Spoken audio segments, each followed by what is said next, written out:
आइए, सुनिए, देखिए, समझिए सनातन सत्य।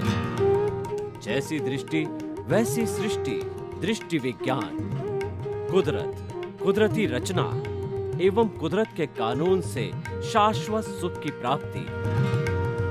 जोधपुर के परम पूज्य महात्मा उपासक प्रोफेसर डॉक्टर सोहन राज तातेड़ के निर्देशन में सनातन सत्य।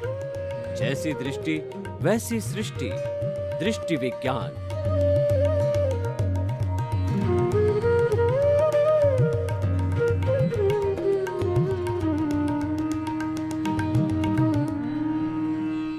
हम आपको जो सनातन सत्य कार्यक्रम देते हैं वह क्यों देते हैं?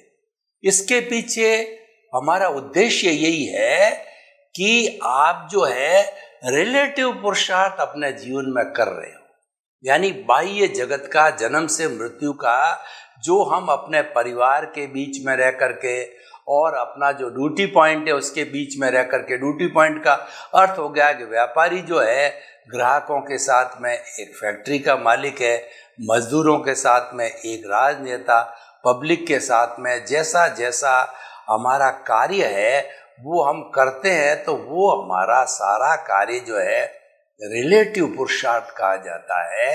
और उसको रिलेटिव पुरुषार्थ की परिभाषा में लिया गया है। और जो हमारा रियल पुरुषार्थ का अर्थ होता है अपने स्वरूप की जानकारी करना।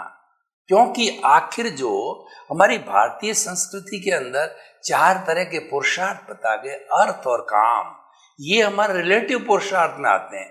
ये हमें दुनिया चलाने के लिए आते हैं। और धर्म एक ऐसा ब्रिज है, उस धर्म को सही रूप के अंदर समझना और समझ करने से जो है धर्म की का आधार बना करके मुक्ति की ओर जाने का जितना हम प्रयास करते हैं वो सारा हमारा रियल पुरुषार्थ है। क्योंकि आखिर मुक्ति में जाएगा कौन? क्या ये शरीर मुक्ति जाएगा?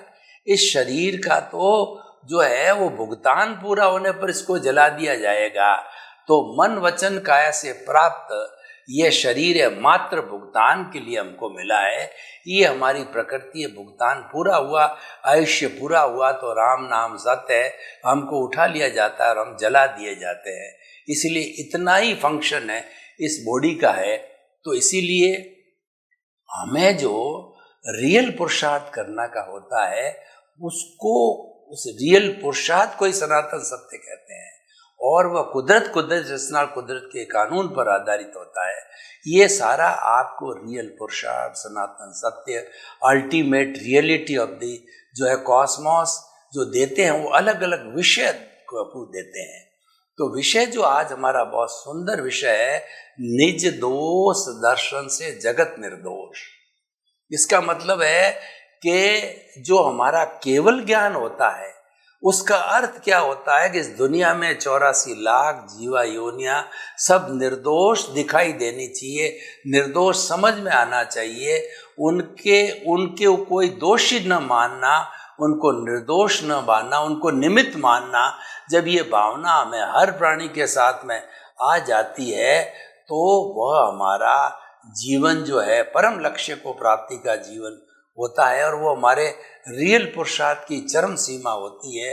वो हमें मुक्ति में ले जाने वाली अवस्था होती है। और वो अवस्था धीरे धीरे केवल दर्शन, केवल ज्ञान तक भी पहुंच जाती है और हमको सिद्ध, बुद्ध और मुक्त बनाती है।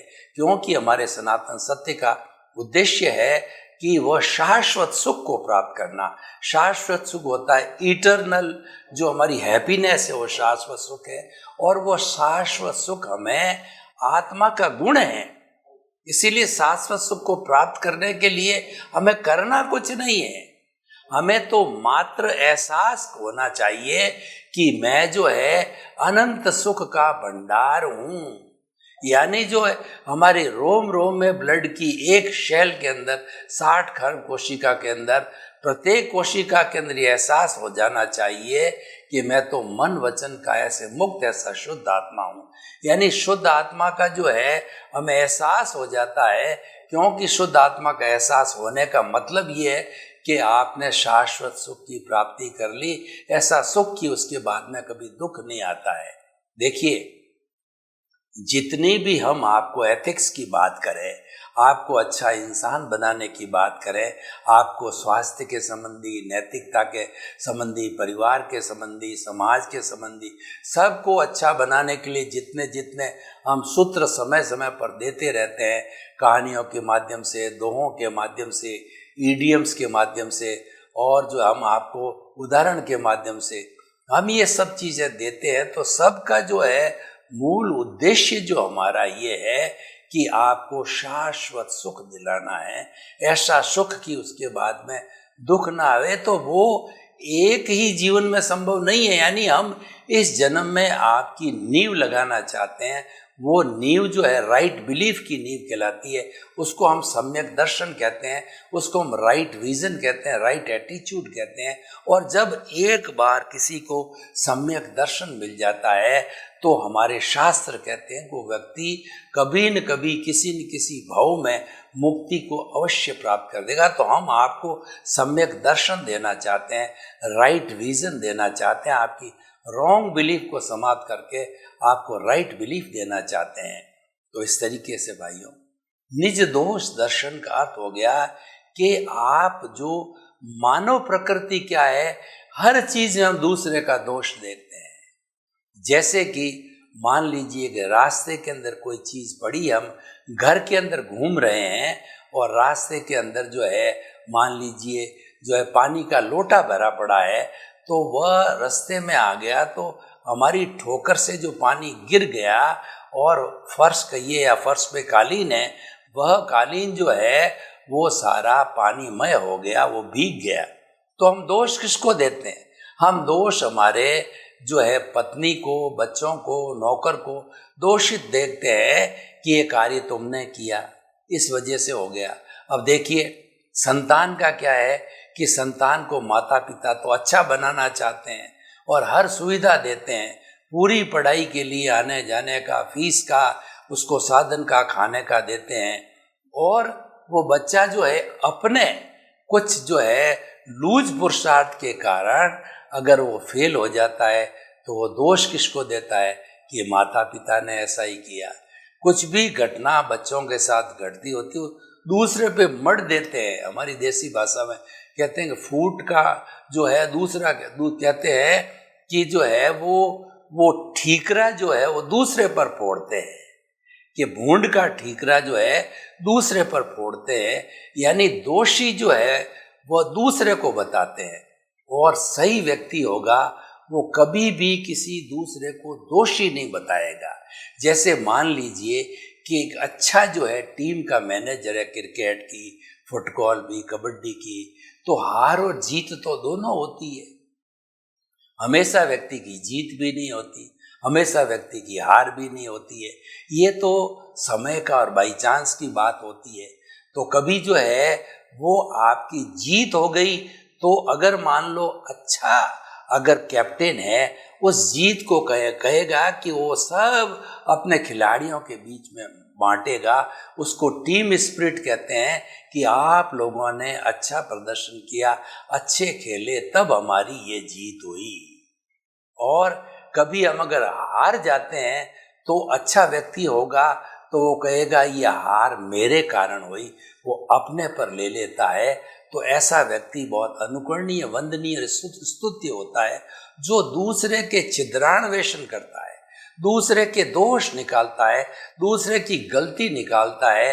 तो वह व्यक्ति कभी भी मुक्ति को नहीं जा सकता, क्योंकि दार्शनिक दृष्टिकोण से ये सारी जो 84 लाख जीवा योनियां पूरी सृष्टि है, ये वीतराग है, किसी का दोष होता ही नहीं है। हर व्यक्ति अपने कर्मों के अनुसार जन्मता है और कर्मों के अनुसार भोगता है। तो वो तो अपने हिसाब से कर रहा है, हम उसको दोषी क्यों माने? उदाहरण के तौर पर मान लीजिए मैं कुछ कड़ी बात कह रहा हूँ, एक कसाई है, एक जो है लुटेरा है, एक जेब कतरा है, एक आतंकवादी, ऐसे अपराधी लोग गलत काम करते हैं तो उसको भी शुद्ध दृष्टिकोण से, शुद्ध आत्मा देखना होता है, उसको दोषित नहीं मानना, क्योंकि इसके पूर्व कृत कर्मों का फल है कि उसको वैसा वैसा हुआ। अब ये पक्ष तो मैं दार्शनिक पक्ष बताता हूँ।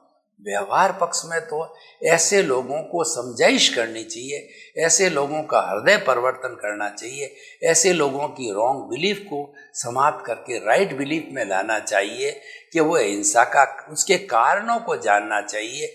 वो ऐसे हिंसा के क्यों कार्य कर रहा है, जबकि अहिंसा के बहुत से कार्य है, क्योंकि वो कर रहा है वो अपने परिवार के भरण पोषण के लिए, आजीविका के लिए कर रहे हैं।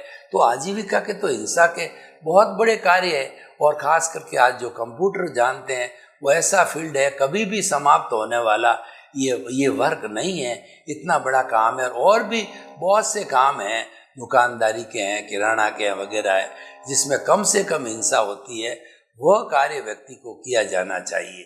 तो इस तरीके से हम ये कहना चाहते हैं, कभी भी दूसरे को दोषित मत समझो, उसको हमेशा निर्दोष समझो।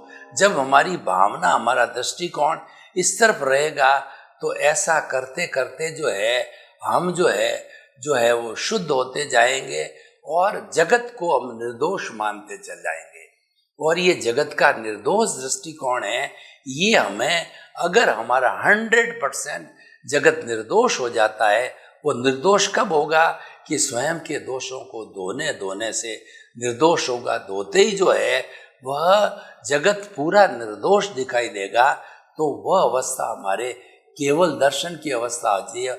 और जिसको केवल दर्शन हो जाता है वो सारा उसका पुरुषार्थ जो है वहीं एंड हो जाता है, और अगले जन्म के अंदर वह जो है केवल ज्ञान को प्राप्त हो जाता है। क्योंकि केवल दर्शन तो एक साधना है, एक पुरुषार्थ है, और केवल ज्ञान उसकी परिणति है, उसका रिजल्ट है, वो तो उसके आधार पर मिलता है। तो अब देखिए, मैं आपको यहाँ कोट करना चाहूँगा कि कबीरदास जी ने बहुत ही सुंदर लिखा है, सुंदर सोच थी उनकी। तो उन्होंने क्या कि पेपर और पेन लिया, और पेपर और पेन लेकर के वो घूमने के लिए निकल पड़े। और उन्होंने जो है देखा कि जो इस दुनिया के अंदर कितने कितने लोग बुरे हैं, कितने कितने लोग गलत कार्य करते हैं, अनैतिक कार्य करते हैं, खराब कार्य करते हैं। मैं उनकी सूची बनाऊं। तो वो सूची बनाते गए, उनको कोई भी बुरा व्यक्ति नहीं मिला, क्योंकि उनका जो नजरिया था निज दोष दर्शन का था, इसीलिए उनको जगत निर्दोष दिखाई दिया। तो उन्होंने फिर जो एक दोहा बनाया कि बुरा जो देखन मैं चला, बुरा न मिलिया कोई, जो दिल खोजा आपना और मुझसे बुरा न कोई। यानी मैंने इस दुनिया में किसी को बुरा जो है नहीं देखा है, कोई बुरा है नहीं है। सब बुरा तो मेरे भीतर जो राग द्वेष है, जो कषाय है, जो मलिन भाव है, जो अशुभ भाव है, वही बुराई है, जिसको हम कार्बन शरीर, कॉजल बॉडी, लिंग शरीर का क्या करते हैं, या जो कारण शरीर कहते हैं। बुराई सब कुछ है उसके अंदर है, वह सारे बुरे भाव वहीं पर है। तो इसीलिए हम आपको कहना चाहते हैं कि आप जो है वो हमेशा निज दोष दर्शन करो। आप जो है दूसरे के दोष कभी मत देखो। ये हमारा आज के एपिसोड का मुख्य उद्देश्य है। देखिए, निज दोष दर्शन जो है हम करने के तो अधिकारी है, लेकिन परदोष दर्शन के हम अधिकारी नहीं हैं। क्योंकि जो व्यक्ति हमारे संपर्क में आया है या जो अपने अपने कर्म भुगत रहा है, वो तो अपने अपने जो है कर्म के आधार पर ही भुगत रहा है।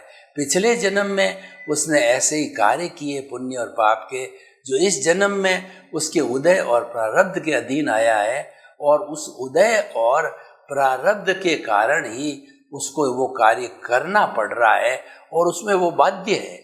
तो हम क्या कहना चाहते हैं कि इस जन्म में मन वचन काया तथा उससे जुड़ी हुई हर अवस्था मात्र कुदरती रचना है, जिसका संचालन कुदरत करती है, जिसका संचालन प्रकृति करती है, जिसका संचालन ईश्वर कहो या कुछ भी कहो, वो संचालित करते हुए हम तो उसमें बिल्कुल स्वतंत्र है, क्योंकि जो है हमारी उसमें स्वतंत्रता नहीं है, एक सांस भी लेने की स्वतंत्रता नहीं है।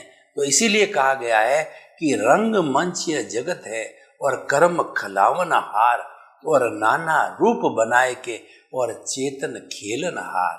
यानी खेलता तो चेतन है, खिलाने वाला कर्म है। कठपुतली की तरह चेतन है मनुष्य जो है, वह इधर उधर होता रहता है, कभी किसी का तिरस्कार सहन करता है, कभी उसको कभी सम्मान मिलता है, कभी उसको दुख मिलता है, कभी सुख मिलता है। ये सब कर्मों के अधीन है, कोई भी नहीं देने वाला है। दुनिया के कर्मों की जो कर्म सिद्धांत ये कहता है कि दुनिया के अंदर ऐसी कोई भी ताकत नहीं है, 33 करोड़ देवी देवताओं में ऐसा कोई देवता नहीं है जो कि आपका भला कर सके, या ऐसा कोई देवता नहीं है जो कि आपका बुरा कर सके। आपके कर्म ही अच्छे करने वाले हैं और कर्म ही बुरे करने वाले हैं। जैसे आप करके लाए हो उसके अनुरूप ही आपका प्रारब्ध और उदय होता है, उसी के अनुसार हमारा ये कर्म चलता है। तो इसीलिए हमें जो है अपने कर्म सिद्धांत को अच्छी तरह से समझना है। कर्म सिद्धांत के लिए कहा गया है कि को सुख को दुख देत है और कर्म देत झकझोर, उर्जत सुरजत आप ही और ध्वजा पवन के फेर।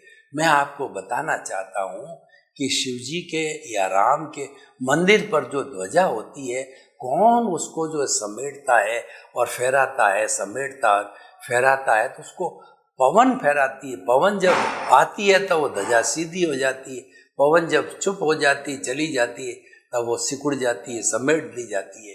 तो भाई और बहनों, ये सब कुछ करने वाले जो हमारे कर्म ही होते हैं, और दूसरा कोई भी कराने वाला नहीं है। इस दुनिया में किसी भी प्राणी की ऐसी ताकत नहीं कि आपको वो टच कर सके, आपको बोल सके, आपके घर पे आ जावे, आपकी बैल बना दे।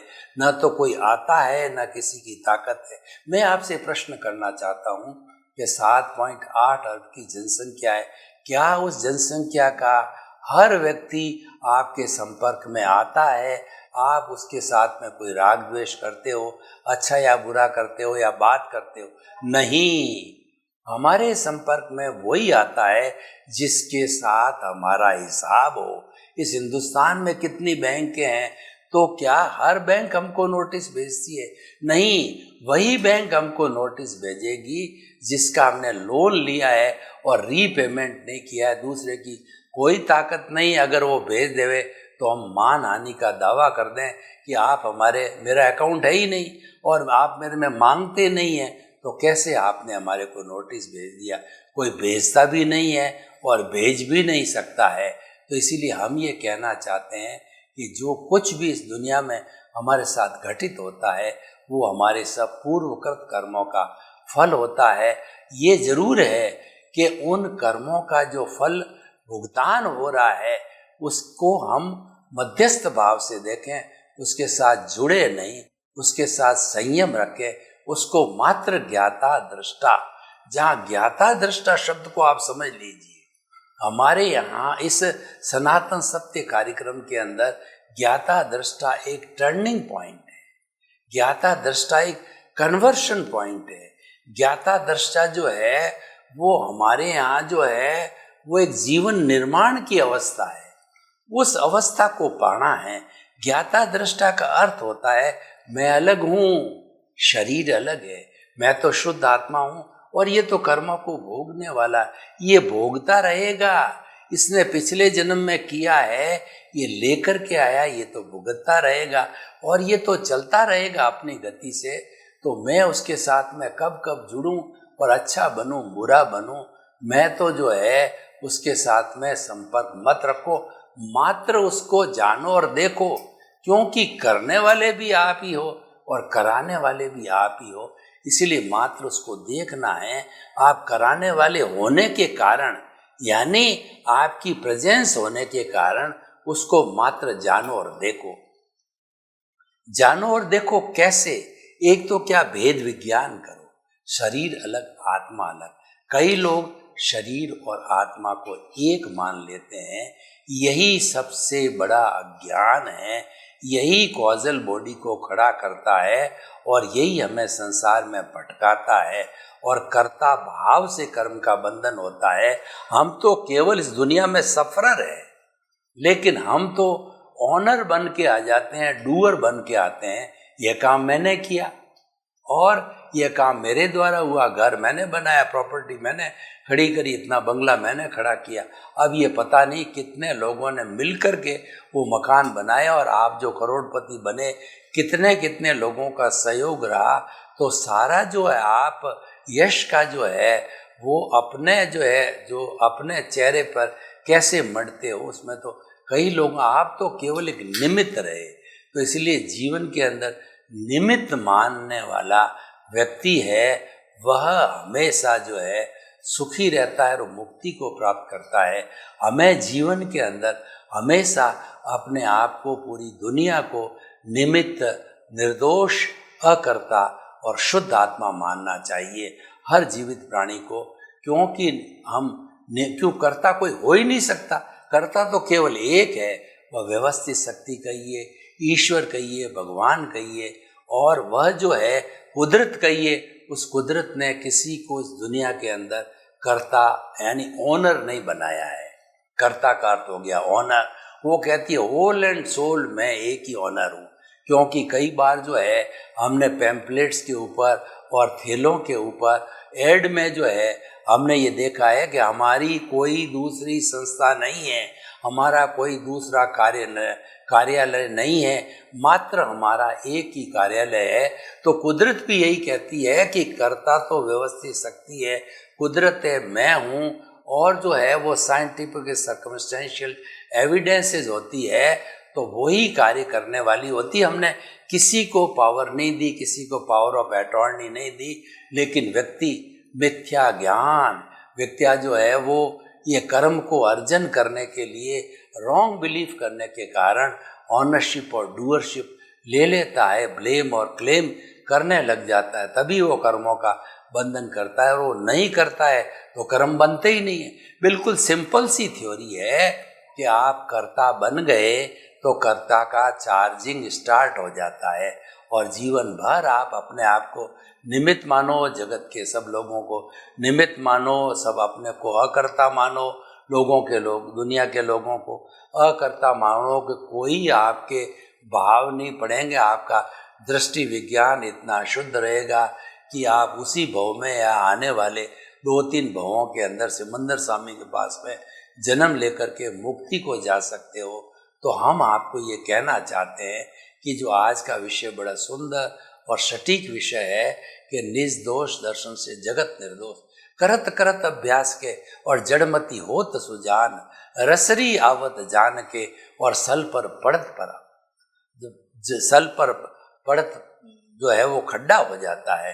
देखिए पुराने जमाने में क्या था कि कुओं से जो पानी निकाला जाता वो चढ़ से घूमता रहता था, पानी में डूबता और पानी में भरता उसकी टोकरी, और वह बाहर आकर के खाली हो जाता।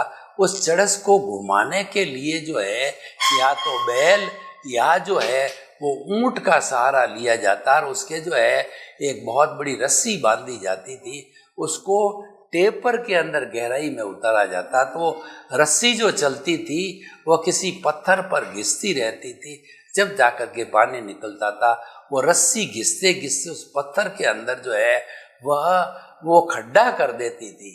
तो अभ्यास किया गया, अभ्यास होते होते पत्थर में भी खड्डा हो जाता है। इसीलिए कहा गया कि practice makes a man perfect.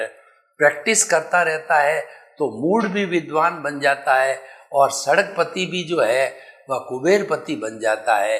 और जो है अभ्यास करते करते व्यक्ति हाइट को प्राप्त कर सकता है, ऊंचाई को प्राप्त कर सकता है और व्यक्ति जीवन में बहुत बड़ा स्थान हासिल कर सकता है। तो हम ये कहना चाहते हैं कि आप तो जीवन का एक उद्देश्य बना लो कि मैं स्वयं मेरे दोष देखूंगा, दूसरे के दोष नहीं देखने, दोष तो अपने देखने हैं, क्योंकि दूसरे के दोष देखने से आपको कोई फायदा नहीं होने वाला है, आपको तो नुकसान ही है कि जो आपके ऑलरेडी भीतर दोष पड़े हैं, भीतर आपकी कॉजल बॉडी राग द्वेष है, तो आपने जो ही दूसरे के दोष देखने चालू किए तो वो कॉजेज और पड़ेंगे और वो चार्ज और होगा, और उस चार्ज से आपकी कॉजल बॉडी है उसका घनत्व, उसका वॉल्यूम बढ़ेगा। तो आपको फायदा क्या हुआ? आपको फायदा तो उस कॉजल बॉडी को वाश करने में ही है। और वो वाश कब होगी? कि जो ही आपने अपने दोष देखना चालू किया त्यों ही निर्जरा चालू हो जाती। निर्दोष दर्शन करना ये सबसे बड़ा संवर है। निर्दोष दर्शन करने वाला किसी प्राणी को दुख नहीं देगा। ऐसा व्यक्ति संवर की बड़ी साधना करता है, और ऐसी साधना जहाँ संवर होता है वह निश्चित तौर पे निर्जरा तो होगी ही, वह सकाम निर्जरा कहलाती है। इसीलिए जो है हमें वह पुरुषार्थ की स्थिति, संवर की स्थिति को पैदा करना है। निर्दोष दर्शन है वह संवर की स्थिति होती है, और संवर की स्थिति होते रहने के साथ साथ जो परिणाम हमको मिलता है कि हमारा कॉजल बॉडी के कर्म शरीर 11 वर्णीय, दशना वर्णीय, वेदनीय, मोहनीय, आयुष्य, नाम, गोत्र, अंतराय है, वो धीरे धीरे झड़ते रहते हैं, और झड़ करके वो 8 जो है ना वो कहना हीप्स बढ़ जाते हैं। हमारी देशी भाषा में बात करें तो वो ढिगलियाँ बन जाती है पुद्गल की, और वो वापस जो है इस कॉस्मोस में जाकर के और पंचभूत का पुतला पंचभूत में हो जाता है। चतुस्पर्शी जो है जो झड़ गए हैं पुनः जाकर के और प्रकृति में चतुस्पर्शी के साथ में मिल जाते हैं। तो हम ये कहना चाहते हैं कि जीवन का सूत्र है निर्दोष दर्शन से जगत निर्दोष। आप किसी के भी दोष मत देखो। मैं आपको उदाहरण देता हूँ कि ये जो अंगुली में आपकी तरफ करता हूँ, यानी मैंने आपको दोषी माना, तो अब देखिए कि मेरे सामने 3 अंगुली अंगूठा, ये 4 ये कहते हैं तू एक अंगुली से एक दोष किसी के देख रहा, तेरे में 4 दोष भरे पड़े, यानी तू जो है दोषों का गुणात्मक है, तेरे भीतर बहुत ज्यादा दोष है। तो दूसरे के दोष निकालने से, देखने से तुम्हें फायदा क्या है? इसमें तुम्हें तो नुकसान ही नुकसान है। तुम कॉजल बॉडी को बढ़ा रहे हो, जबकि तुम्हारा तो उद्देश्य कॉजल बॉडी को घटाने का है, वो निर्जरा करने का है, उस कर्म शरीर को घटाने का नाम ही निर्जरा है। इसलिए बहुत ये सुंदर विषय है। इस विषय पर घंटों घंटों पर चर्चा की जा सकती है, और घंटों घंटों पर चर्चा के बाद में बहुत अच्छी स्थिति को निकाला जा सकता। अब मैं आपको उदाहरण देना चाहता हूँ कि किस तरीके से निर्दोष दर्शन होते हैं। देखिए कि हम परिवार के सदस्य हैं, हम परिवार में काम करते हैं, तो परिवार के अंदर कोई भी व्यक्ति जो है हमको किसी काम के कारण, किसी वजह से जो है वो हमारे से असंतुष्ट हो जाता है। हम बड़े हैं और हमने कोई ऐसा आदेश दे दिया जो उसकी शांति में खलल करे, जो उसकी प्राइवेसी में खलल करे, वो नैतिकता के विरुद्ध हो, तो वह आपको दोषी मानने लग जाता है। और जो ही वो दोषी मानता है और आप उसको निर्दोष मानते हो कि ये तो किसी जन्म का फल है कि मैंने इसको दोषी माना तो मुझे वो दोषी मान रहा है, तो आप तो पवित्र होते जाते हो और वह जो है वो मलिन होता जाता है। तो सर्वे भवन्तु सुखिनः, सर्वे सन्तु निरामया, लोक के सब जीवों को सुख मिले, शांति मिले, आनंद मिले, प्रेम मिले, मुक्ति मिले। आप सभी के प्रति शुभकामनाएं।